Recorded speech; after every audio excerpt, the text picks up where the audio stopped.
Hello, everyone. Welcome to Developing Palates. I'm Aaron Loomis, coming to you from the Ventura Cigar Company studio, and with me today is Jiunn Liu. How you doing, Jiunn? Doing good. So today we are talking about the Davidoff Art Edition 2017. The cigar is a kind of a Toro Extra 6-inch by 54 ring gauge. Comes out of the Davidoff factory in the Dominican Republic. Wrapper is Ecuadorian Habano. Binder is Ecuadorian Sumatra.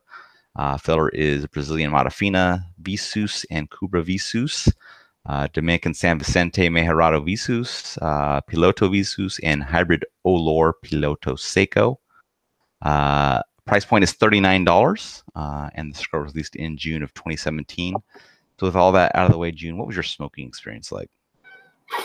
So first third, just I could tell kind of. I mean, the non newer age like Davidoff, so like the Nicaragua and all that stuff. If you're looking at the old school Davidoff, it was more of the softer side of the spectrum. So not a lot of major like spikes and flavors, any of that stuff. But in terms of flavors, I got like dry cedar, nuts, a little bit of a faint black pepper coming through. When I retrohaled the cigar, it had a nice stone fruit quality, and then it just became nuttier, and the spice just popped a little bit more, which is pretty typical of most retrohales. I just get more spice out of it. Finish composed of primarily like a dry cedar, black pepper, and the finish was good in the sense that it gave it did a pretty good job of like coating the entire palate. Strength of body medium.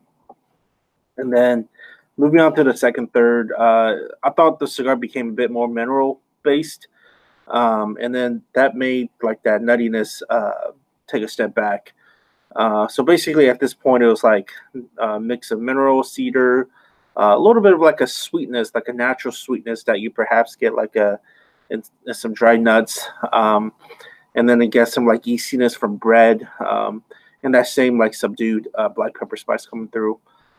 And then within the last third, started to get some espresso beans thrown into the profile on an off kind of basis.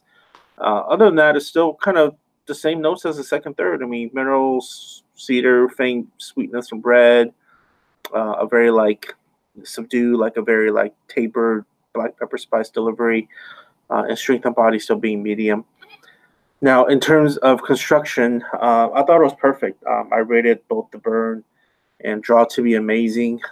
There was no issues. But then again, like, I don't know, I kind of feel like anything for like $39 cigar, you better have no issues with construction. Right. Yeah, for me, the cigar started out with a mix of slightly spicy cedar, a floral note with a little bit of a black pepper finish. About a half inch in, the black pepper finish was replaced by the spice that was kind of paired with the cedar. At an inch in, floral note reduces a little bit. The cedar and cream are kind of paired up front. About an inch and a half in, floral note increases back up to its previous level. Retrohale is primarily that slightly spicy cedar and cream with a much reduced floral note to it. As the first third coming to a close, really an even mix of that slightly spicy cedar, the cream, and the floral notes. Strength was right at medium. Getting the second third, floral notes start to reduce a little bit. Spicy cedar, cream still up front. About half inch in, the spice drops from the cedar.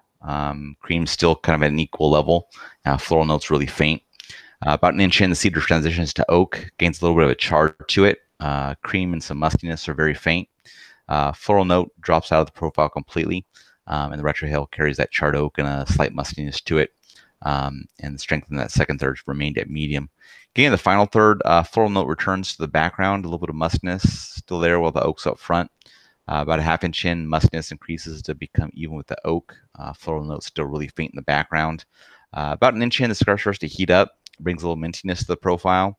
Retrohale is a warm oak. And then as the cigar is wrapping up, oak and mustiness up front, a little bit of mintiness in the background, and the strength bumps up to slightly above medium. In regards to construction, burn was a little bit wavy the entire way. Never needed any attention though. There was a ton of smoke output the entire way from this cigar. Ash held on about 1 inch increments. In regards to the draw, it was spot on through the first 2/3, and it became a little bit loose in the final third. So not the ideal finish, but still pretty good. So overall, what were your thoughts on the cigar? Overall, I like the cigar. For such a big cigar being 6 by 54, It had enough like peaks, valleys to keep me engaged. Um, and the overall flavor deliveries and the package of flavors that it came with was pretty good. And it's, you know, in a way, it's almost like what I expect from a Davidoff that should be like smooth and nuanced and that kind of a thing. Mm-hmm. So it kind of fits in that Davidoff experience mold for me. But you know, it's when I think about a cigar that, although it doesn't factor into our rating system, but when I think about a $39 cigar in California, God knows it would be fucking way more than this. Uh, you know, I feel like I should be wowed, right? Like I feel like I shouldn't just have a regular Davidoff experience. I feel like I should have a special experience, and I didn't have that. So, is this that much more different than perhaps the regular production type of Davidoff offerings out there? I don't think so. But is it a good cigar? Yeah, it is. So, you know, perhaps pick one up for like a special occasion. But if you know, if you're some major baller, go buy a box of these. Yeah. Yeah, I mean, I really dug the combination of that spicy cedar and the floral notes in the first third. The complexity of the profile kind of dropped down in each third thereafter. I think my enjoyment level kind of followed that transition.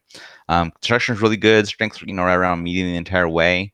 The price point is the deterrent. You know, I think with the art edition, there's a certain amount of that cost that was going to that art initiative.